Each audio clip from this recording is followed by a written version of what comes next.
আলাইকুম এভরিওয়ান, কেমন আছেন সবাই? আশা করি সবাই ভালো আছেন। আলহামদুলিল্লাহ আমিও ভালো আছি। তো আজকে সকালবেলায় চলে গেছি আমার ফুপির কিছু জুয়েলারি আর আমার কয়েকটা জুয়েলারি নিয়ে, কারণ এগুলো একটু ভেঙে গেছিলো, এগুলাকে জয়েন করে তারপর আবার এখানে ওয়াশে দিয়ে দিছি। তো এইখানে এই ফার্স্ট আমাদের এইখানে ওয়াশের করার মেশিন বলতে পারেন বা যন্ত্রপাতি যাই হয় ওইগুলা এখানে আছে।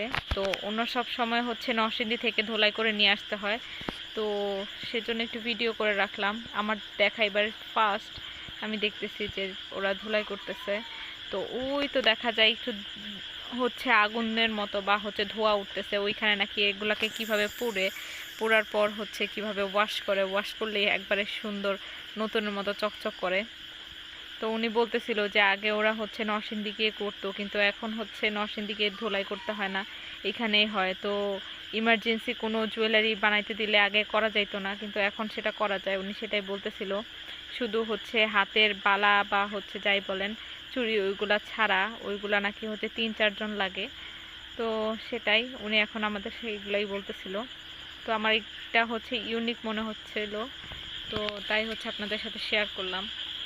আমি আসলে আগে কখনো দেখি নাই। এই যে দেখতে পাচ্ছেন উনি পুড়তেছে কিভাবে, পোড়ার পর তারপরে আমার জুয়েলারিগুলো রেডি হয়ে যাবে, একবারে নতুনের মতো হয়ে যাবে।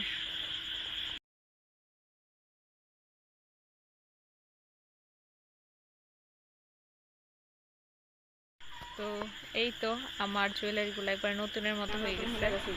তো আমি রিংটা হাতে আবার পরেও ফেলছি, সাথে সাথে আমি বলতেছি পরেই ফেলি এখান থেকে।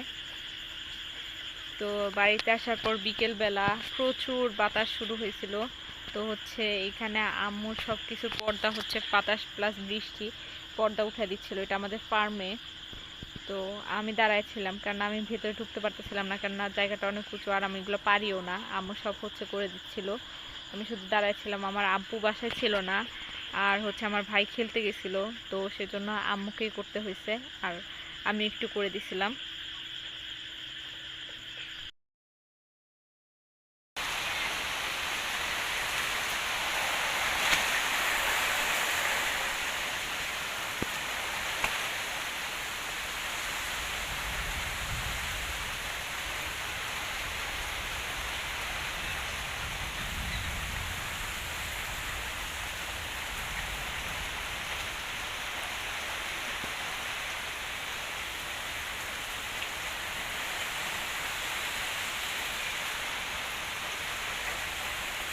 তারপর আমি আর আম্মু এই বৃষ্টির মধ্যে ফার্মেই বসেছিলাম। দেখেন একবারে বাহিরে কুয়াশার মতো হয়ে গেছে, মনে হচ্ছে যেমন কুয়াশা পড়তেছে ঠিক সেরকম মনে হচ্ছে, আর গাছপালা দুনিয়ার বাতাস ছিল।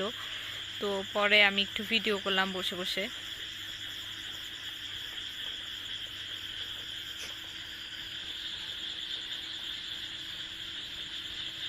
দেখেন কত বৃষ্টি, পুরা এই মাঠগুলো আমি যখন বাড়িতে আসছিলাম ঈদের আগে, তখন একবারে সব শুকনা ছিল।